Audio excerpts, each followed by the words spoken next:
Catalyst क्या होता है? Increase the rate of reaction by and it is chemically unchanged at the end of the reaction. ठीक है जी। दूसरी चीज जो आपने समझनी है वो क्या होती है, ये कैसे करता है? ऑल्टरनेट रिएक्शन पाथवे देता है विद लोअर एक्टिवेशन एनर्जी। ठीक है जी, दिस इज ऑल एएस, ये हम सबको पहले से ही पता है। ऑल्टरनेट पाथवे रिएक्शन मैकेनिज्म देगा, लोअर एक्टिवेशन एनर्जी होगी उसकी। ठीक है। Then you have homogeneous and heterogeneous catalyst, वही एएस। होमोजेनस क्या थे? They were in same phase same state as the reactants. और हेटेरोजेनस कैटलिस्ट क्या होते हैं? Those that are in different state as the reactants. You don't have to learn any of these reactions, ठीक है, ना ही any of these examples. These are written here for you to recall कि आपके course में कौन कौन सी homogeneous catalysts है और कौन कौन से heterogeneous catalysts हैं, which you have seen, the reactions that you have seen. So for example, हमने एस्टर हाइड्रोलिसिस देखी है। देन एस्टर हाइड्रोलिसिस तो नहीं है, ये एस्टर फॉर्मेशन है। खैर एस्टर हाइड्रोलिसिस भी इज द सेम थिंग ही। सो एस्टर फॉर्मेशन, और क्योंकि ये रिवर्सिबल है तो उल्टे की तरफ आओगे तो वो क्या हो जाएगा? वो हो जाएगा हाइड्रोलिसिस। ठीक है जी। So we have seen when a carboxylic acid and alcohol combines you provide H2SO4 aqueous, ये भी एक्वियस, ये भी एक्वियस, ये भी एक्वियस, तो ये क्या हो गया? होमोजेनस कैटालिसिस हो गई और आपके पास एस्टर बन जाता है और पानी बन जाता है। इसके अलावा हमने oxidation of atmospheric SO2 to SO3 by NOx, nitrogen sulphur वाला चैप्टर AS में। So SO2 plus NO2, SO3 plus NO, NO plus half O2 equals to NO2। ठीक है। सो ये क्या है? This is the catalytic oxidation of SO2 to SO3 by NOx। ठीक है। So this is actually a mechanism, an alternate pathway mechanism. ठीक है। NO2 and NO are not going to appear in the rate equation. क्यों? Because ये catalysts है। ठीक है, they are not, बल्कि हो सकते हैं they might appear. वेल उसको छोड़ देते हैं, खैर इसकी रेट इक्वेशन पे बात नहीं करते बिकॉज वरना हम बहुत और टाइम भी लेंगे। बट कैटलिस्ट की पहचान याद रखना, कैटलिस्ट की पहचान क्या होती है? रीजनरेट हो जाता है। आप कैटलिस्ट जब ओवर द एरो लिखते हो तो आप यहाँ पे लिख नहीं रहे होते उसको, क्योंकि आप मैकेनिज्म को नहीं बताना चाह रहे हो तो मैकेनिज्म क्या है। लेकिन फॉर एग्जाम्पल इन दिस, ये हमारे एएस के कोर्स में था, we had to know this mechanism and in this you have to specifically show these things are regenerating. ठीक है। अच्छा, इसी के अलावा हमने हेबर प्रोसेस पढ़ी है। N2 plus 3H2 ferrum catalyst, iron catalyst, ये हेट्रोजेनस है। कॉन्टैक्ट प्रोसेस में हेट्रोजेनस कैटलिस्ट है। Catalytic converters, carbon monoxide plus nitrogen monoxide, या तो प्लेटिनम होगा या तो पैलेडियम होगा या तो रोडियम होगा, ठीक है, या पोलोनियम होगा। ठीक है। तो ये सारे सॉलिड्स होते हैं, ये दोनों गैसेस हैं, ये भी हेट्रोजेनस कैटलिसिस है। हाइड्रोजन पेरोक्साइड की डिकम्पोजिशन, हाइड्रोजन पेरोक्साइड MnO2 इस्तेमाल होता है, manganese oxide, manganese dioxide that being used, तो डिकम्पोजिशन होती है इसकी, पानी और ये बन जाता है। हाइड्रोजनेशन ऑफ अल्कीन्स, निकल कैटलिस्ट इस्तेमाल करते थे, इसको हाइड्रोजन्स ऐड अप करते थे इसमें, इसको अल्कीन से अल्केन्स बनाया करते थे, right. So these are all examples, you don't need to memorise this, you don't need to memorise this, make sure you understand this one दो। ठीक है, क्योंकि ये तो आते होंगे एएस से। ठीक है, and it's not like the examiner going to give you a question like बताओ बेटा शाबाश इसका, बस सिर्फ आपके लिए एग्जांपल्स थे ताकि आपको याद आए हेट्रोजेनस और होमोजेनस कैटलिसिस क्या है। और अगर सामने एक इक्वेशन आ जाए और मैं उसमें से पूछ लूं हेट्रोजेनस है या होमोजेनस कैटलिसिस है, तो आप मुझे बता सको क्या हो रहा है क्या नहीं हो रहा। ठीक है, that's that. You don't have to learn these, don't end up learning these, maybe understand this well, but the other ones you should be, मतलब इतनी प्रैक्टिस हो जाएगी एटलीस्ट ऑर्गेनिक वालों के लिए, तो इतनी प्रॉब्लम नहीं होगी आप लोग को। Just understand heterogeneous homogeneous catalysis. सही है, आगे चले।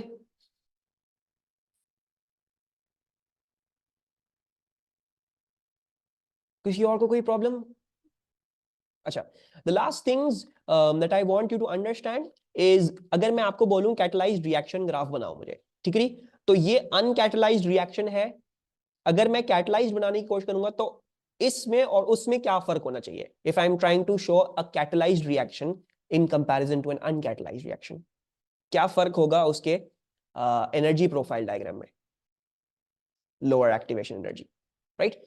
सो यू बेसिकली रिएक्टेंट यही, आपकी पीक लोअर होगी बिकॉज आपकी एक्टिवेशन एनर्जी लोअर है, and then you will end up at the same level. ठीक है, yes. So what are you going to say? You're going to say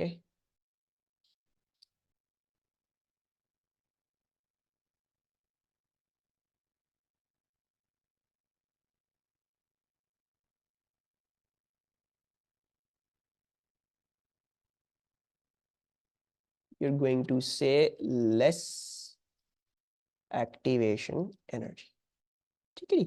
And if for example some mechanism proceeds by forming an intermediate, यानी बीच reaction में intermediate बन रहा है, तो how do you think it will compare to this graph for example? आपने मुझे अनकैटलाइज तो बता दिया, लेकिन without an intermediate being form, मतलब कोई इंटरमीडिएट प्रोडक्ट नहीं थी. If for example you have an intermediate forming, तो उस केस में कैसा बनेगा कैटलाइज्ड का graph? Any ideas? The way to draw this graph would be कि आपको इसमें दो पीक्स दिखानी पड़ेंगी. ठीक है. व्हाई? बिकॉज एक दफा रिएक्टेंट रिएक्ट करेंगे और वो कोई और सी प्रोडक्ट बनाएंगे, they will form some other product. ठीक है. So that's going to be some other product, and then from that product more reaction is going to happen, and then you're going to end up on your final thing. ठीक है. So intermediate और no intermediate में ये फर्क होगा, दोनों की less activation energy होगी डेफिनेटली, वरना ये वाला स्टेप हो नहीं सकता. ठीक है. and you have to show कि बीच में कोई एक प्रोडक्ट बन रही है. this is the कह लो कि अंडरस्टैंडिंग टू दिस. इंटरमीडिएट अगर एक है तो एक बीच में बनेगी, दो इंटरमीडिएट थे तो दो बनेंगी, तीन इंटरमीडिएट तो तीन लाइनें बनेंगी. Three different products you have to show in the middle, but usually बस एक आएगा और फिर एक इंटरमीडिएट आएगा. ठीक है. So know these things as well. हो सकता है कभी भी आ जाए, तो डोंट बी ब्लैंक. अच्छा, then the last thing is heterogeneous catalyst to समझ लेते हैं. ठीक है. नहीं, इसमें ये वाले हम्प्स की हाइट सेम नहीं भी रखो तो कोई मसले की बात नहीं है. ठीक है. If you don't keep the height for the hump same, कोई मसला नहीं है. That's not the requirement. Requirement क्या है मेरा बच्चा? रिक्वायरमेंट ये है कि इस हम्प की हाइट इस अनकैटलाइज्ड हम्प के हम से कम होनी चाहिए, दोनों की. ठीक है. They should not be bigger than this. बाकी इक्वल है नॉन इक्वल है उससे कोई फर्क नहीं पड़ता. ठीक है. If further information is given के पहले वाले स्टेप की एक्टिवेशन एनर्जी ज्यादा है, दूसरे वाली की कम है, फिर उसको देख के बनाओगे. ठीक है. But normally like we don't know, तो इनके हम्प्स इक्वल साइज के नहीं, we don't know, but we know that uncatalysed से इन दोनों के हम्प्स कम होंगे because they should take less energy. ठीक है. अनकैटलाइज्ड वो रिएक्शन है जो डायरेक्ट होता है. ठीक है. So it does not form any intermediates, it does not do anything. तो for example if you look at this, तो अगर आप ये देखोगे तो basically NO2 plus H2, 2NO plus H2 क्या बन रहा है? N2 प्लस H2O बन रहा है. अगर सिर्फ सीधा रिएक्शन एक दफा एक लाइन में ये हो रहा है एट सम अनफेवरेबल कंडीशंस, तो फिर उसमें तो एक ही पीक आएगी, उसमें फिर दो तीन पीक्स नहीं आएंगी. Right. Because there is no intermediate in that step. वो तो डायरेक्ट हो गया ना एक ही दफा में. राइट. बट कैटालिसिस करने का फायदा क्या होता है? या तो कैटालिसिस एक ही दफा में लेस एक्टिवेशन एनर्जी प्रोवाइड कर देगी, या तो कैटालिसिस दो तीन रिएक्शंस छोटे छोटे और प्रोड्यूस कर देगी और उनकी एक्टिवेशन एनर्जी कम. Right. So this is the logic behind catalysis. Catalysis में ही इंटरमीडिएट्स फॉर्म होंगे यूजुअली, अनकैटलाइज्ड में फॉर्म नहीं होंगे. ठीक है. अच्छा, lastly you have to understand the thing about क्या कहते हैं एडसॉर्प्शन एंड डीसॉर्प्शन. ठीक है. What is this? जब आप हेटेरोजेनस कैटलिस्ट इस्तेमाल कर रहे हो, ठीक है, होमोजेनस कैटलिस्ट्स तो we understand, it's very easy to understand. क्यों? Because they're in same phase, same state. Right. Gas gas में है, इधर नजर आ रहा है ऑक्सीजन, इसने इधर दे दिया, खुद NO बन गया. राइट. और फिर इसने हाफ O2 गेन करके कर लिया. So we can see clearly कि कैसे एक होमोजेनस कैटलिस्ट कैसे काम कर रहा है. It's basically taking part in the reaction. ठीक है. बट फेरम, क्या फेरम यहां पे रिएक्ट कर रहा है? उसका क्या मैकेनिज्म है? What's happening with ferrum? अगर हम हेबर प्रोसेस को देख रहे हैं और उसमें हेटेरोजेनस कैटलिस्ट की बात कर रहे हैं, तो उसमें फेरम क्या कर रहा है? ऐसा नहीं हो सकता कि फेरम उठ के खुद डायरेक्ट रिएक्शन कर रहा हो and this is happening. Right. Because ferrum can not freely mix with them. This is not in a gaseous phase. ठीक है. What's happening is something known as adsorption and desorption. Adsorption desorption क्या होती है? Basically अगर हम Haber process को लेते हैं, so we know hydrogen is n triple bond and hydrogen is one single bond and nitrogen is triple bond. ठीक है.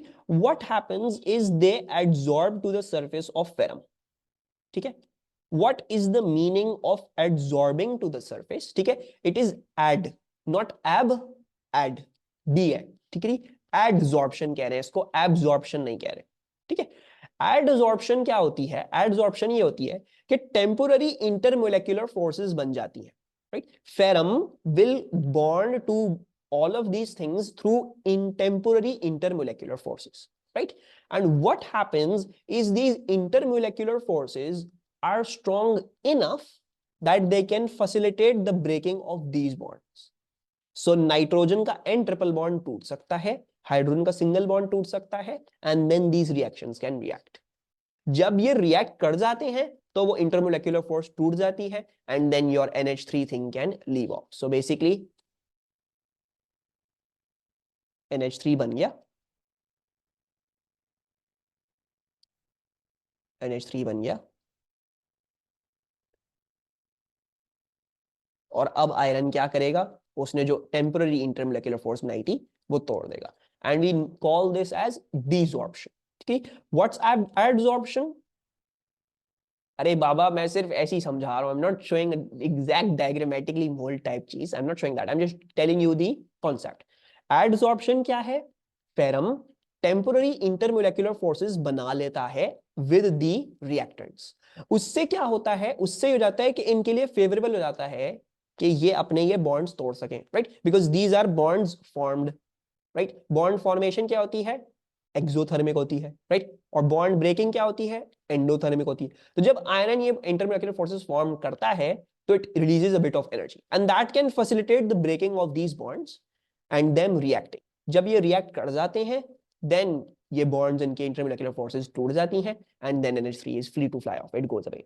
So similarly with all of the other heterogeneous catalysts, something of this sort is happening. Adsorption, temporary intermolecular bonds form, strong enough to facilitate the breakage of bonds. Product forms, it then desorbs. Desorbs का मतलब क्या है? वो intermolecular force तोड़ती है और वो product उड़ के चली जाती है जहां भी जो था, right? So this is your catalysis में हल्की फुल्की जो चीज जो नहीं ऐड हुई है इस पे, दिस एडसॉर्प्शन डिसॉर्प्शन वाला part.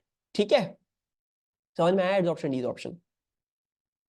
And just for Murtaza's consistency, Murtaza like 3 चाहिए होते हैं आपको, खुश.